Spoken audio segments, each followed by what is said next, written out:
What's up everybody, Coach Mills here, and if you're like me, you've been playing Overwatch for quite a long time. And the one insult that would always dig under your skin, no matter what rank you're at, is the term Hardstuck. And it implies that no matter what you do, you will not improve. And typically, many players who have been in the same rank for a lot of seasons in a row feel like or get called Hardstuck. But I'm about to tell you the 9 reasons that you're quote-unquote Hardstuck and give you actionable tips how to improve and get right out of your ranks. So if you want to do that, watch until the end of the video, smash that like and subscribe button, and of course, go check out GameLeap.com for any in-depth character guides, because this is going to be more about the general. But if you have a specific character that you want to improve at, we have in-depth VOD reviews over any character and mechanical guides and all that stuff, so go check it out. But without further ado, let's just jump right into it, shall we? Now, the first reason you could be Hardstuck, and this is a big one, it's following the medal system. Now,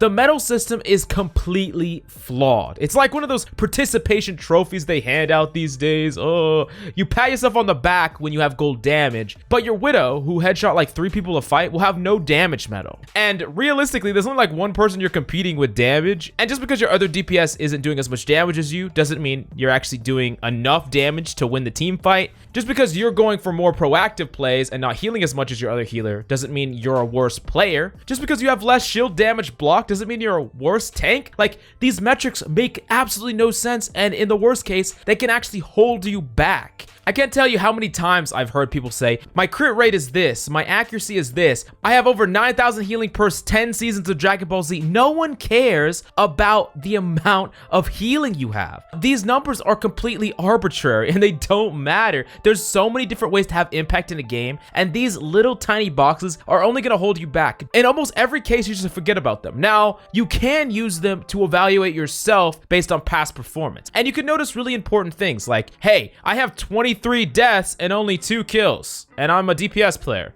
Yeah, probably there's some problems there, but generally about, I do this much damage per second, I got goldy limbs, none of that stuff matters, so just drop it and you'll be better off. Now, the second thing that could be holding you back and keeping you Hardstuck is dying unnecessary deaths. There are very few acceptable deaths in Overwatch. And you might be asking, what am I talking about by acceptable deaths? Well, resetting. Resetting is a big one where you're just trying to reset with your team. Maybe you died, but before you died, you got a whole bunch of value and you had to like go in with a blade, and maybe you got 3 kills but died. That's fine. Or maybe you and your team engaged in a full team fight and you got pushed by like 3 people. That is an acceptable death. Now, what is unacceptable? The first one is dying first ever. If you're the first one to die on both sides of the team, even if you're just the first one to die on your team, you messed up. That is just unacceptable. You should almost never die first. I mean, realistically, you should never die first. The second thing is dying for little or no value. Like, what are you doing if you're just dying for no value? Like, what are you accomplishing if you just go in and flank them, blink around a couple of times as Tracer and die? Creating space is not enough value to win, especially at the lower ranks, and even at the higher ranks, it just really isn't. That's not enough. And basically, every single life, you need to be getting things done, whether it's kills, whether it's impact, whatever. You can't die for no value. The third thing is you die before investing your ultimate, especially in a decisive team fight. I mean, I'm sure you've seen it in your games. You just lost a team fight that was close, and you look at the people that died, and 4 of them have ultimates that they didn't use. Maybe if you use those ultimates, you think you would have won that fight? Most likely. But investing your ultimates is something that a lot of people are like afraid to do because they're afraid of wasting them. But it's far better to invest in a close fight and have a chance to win it than never invest at all. I mean, what are you saving it for? Christmas? But all joking aside, that is very important. And the last thing that you could never, ever die to, and I mean never die to staggering late. This happens so much. You either stagger in, where you just going in without your team and dying, poking at the choke, doing no definitive pick damage. You're not getting a pick, you're just dealing damage that gets healed up. That's just trash damage. It's not going to lead to anything. And you risk getting staggered or killed before your team is even ready to fight. Or you die late, and dying late might even be worse sometimes because it's like your whole team dies, right? And you are still there, and then you die, and then your 5 members of your team, what do they do? Or maybe even your 3 or whatever. What do they do if you died right when they got to the fight? Do you think that they come back to spawn and regroup with you?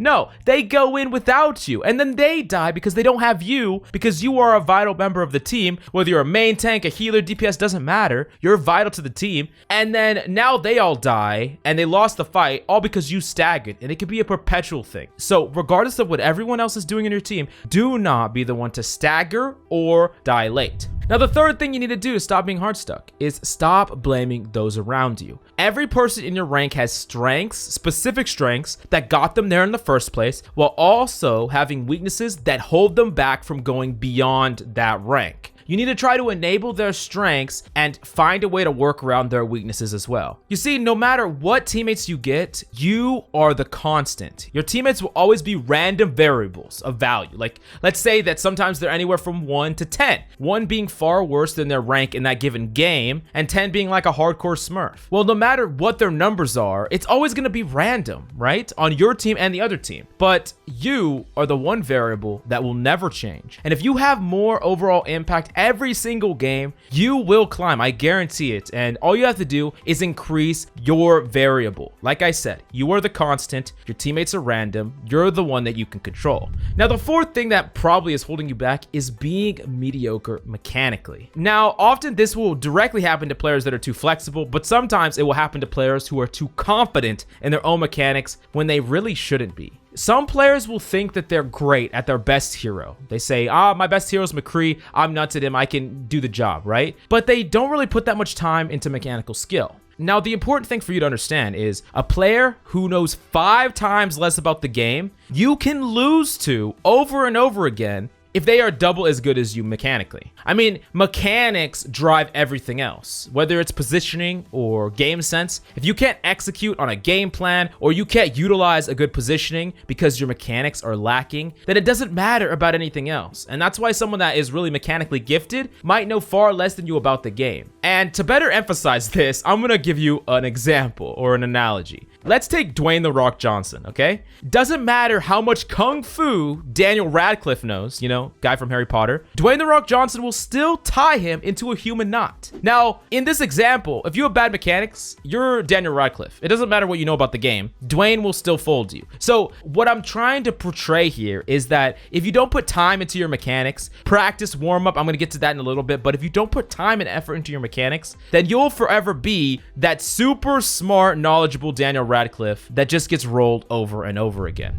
Now, moving on to number 5, this is a big one that hurts a lot of people no matter what rank they are, but specifically at the lower ranks, they worry too much about meta. And I know that this is the case because every time we release a meta video on this channel, it gets tons of views. And that's cool. It's good that you know the meta, but meta only really matters at the higher ranks like Masters Plus, and lower than that, it doesn't matter nearly as much. And I'm gonna tell you exactly why. The reason why is because at the lower ranks, there's a lot of people that aren't even playing the meta, and even if they are, you have to be playing the meta correctly or to a certain skill level to block out certain quote-unquote bad picks. Let me give you this example. You can never ever play Roadhog against a GM, Orisa, and Sigma because you could get blocked out, you could get pull rocked while you're trying to take a breather, and against these tanks, you're gonna get almost no value because they manage to shield you off well and all these factors. However, if you're at a lower rank and playing Hog, and the Sigma and the Orisa don't work well enough together, or they don't even realize what you're doing and the way you're flanking, and they don't specifically target you to shut you down because they don't even identify that, or they don't have the skill set, then you could still get value on Roadhog. And even more than that, because the meta is so little enforced at those ranks, the enemy are more than likely not even gonna be on Orisa and Sigma. So of course you could play Hog more. So saying like in a plat game, hey, get off Hog, he's not meta, when the enemy is not even playing the characters that shut him down, and even if they were, they wouldn't even be playing those characters correctly to shut you down. These are all the things that you have to think about when talking about a meta. And there's a lot of players that really get meta in their mind, like meta is the only thing that matters, but it really doesn't. And if you live and die by the meta, you're only holding yourself back. Here's the big takeaway. Play what you're good at and what you like to play, but don't just straight up fold to your counters or the meta. You need to find a way to be effective against anything, especially the most played things in your rank, or what I would call your rank meta, and then learn how to play the character that you like to play up against whatever is your rank's meta. But if that is not possible, then learn how to flex to something that can. And that is the biggest takeaway I can give you. Don't be overly worried about the general overarching meta. It's only going to hold you back.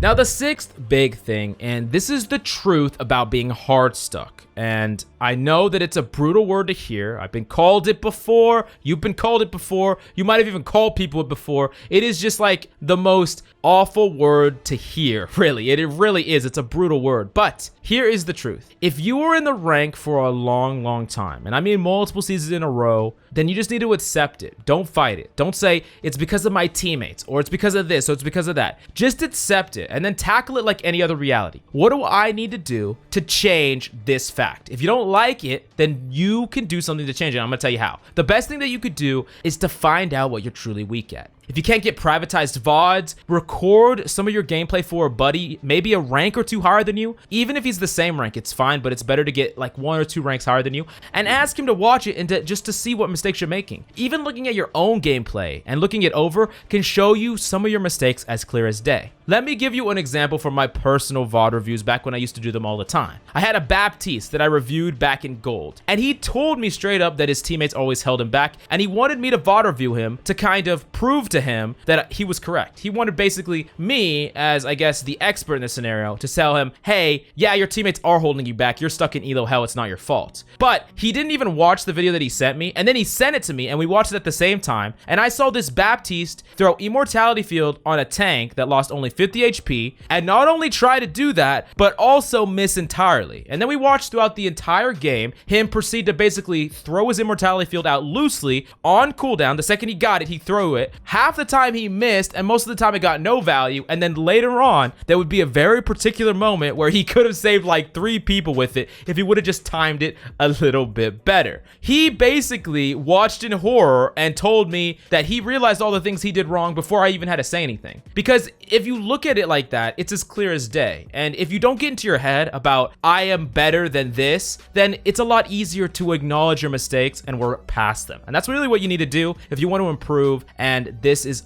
what this video is all about, and this is what you should accept. It will be a lot easier down the road, trust me. And then the last thing about this is take your mistakes and improvements one at a time. Just like with that Baptiste example, he could just take it one at a time. Savor Immortality Field for when your teammates really need it. That would be one mistake. Make sure every time you throw it, you hit it exactly what you want to hit it. That's another mistake. Take things one at a time, fix one thing at a time, and slowly and surely, you will be better and better. I wasted this ult. I messed up this play. I didn't know he had this ult. And as you eradicate these mistakes, you will improve. And a lot of times, people that don't improve very often just get completely overwhelmed, and they end up trying to work on everything, but in reality, they work on nothing, and they just never improve. Now, the next thing, and this is really important, it's create a ritual to play. This is a big one to build up consistency. I would highly suggest every single time before you start playing, warm up before you play. Whether or not that's tryhard free-for-all, like I always preach, or Widow headshot, or just shooting bots, whatever it is, do a ritual every single time you're supposed to play. Also, I would highly suggest be in the exact same start position. Whether you're sitting on a couch on your console or in your chair, have the exact same distance from the monitor, have the exact same mouse position, or whatever, exact same posture. Everything should be identical.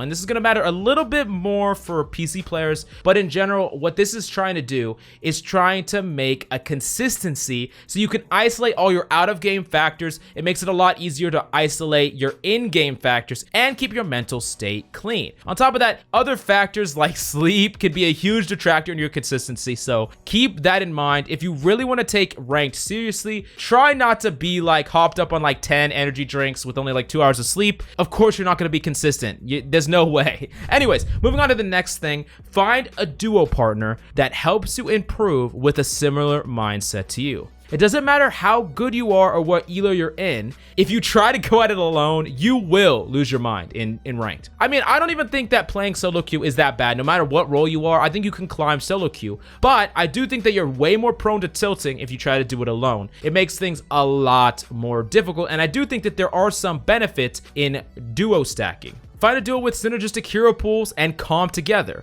Work off of each other's plays and try to make plays together. 2v1 enemies. If an enemy's on a flank, go after him together. Peel for each other. Combo ultimates every single chance, and make sure that each of you want to improve and neither of you will tilt each other into oblivion. Sometimes you'll get some duos where one person really is trying and the other person's not. That's not what you want. You want someone that is very like-minded to you, that has similar aspirations to improving and climbing as you do. That is the only way that's going to work out down the road, because eventually you're going to be far better than them if they're not trying, and then they're actually going to be holding you back because you're doing with them. So that's not what you want. You want mindset. Mindset comes first. Now, the ninth and final thing, and this might be the most important thing, is get a GameLeap.com premium. No, I'm just kidding. I'm going to get to that in the end. But what you need to do is walk away when you're tilted. Remember that sometimes ranking up is the long game. Imagine this, right? You have a 55% win rate. And if you keep that after enough games, you will climb out of the rank. If you keep that win rate up as you climb, you will climb out of your rank. However, one bad day of tilted games, let's say you play an entire day of tilted games,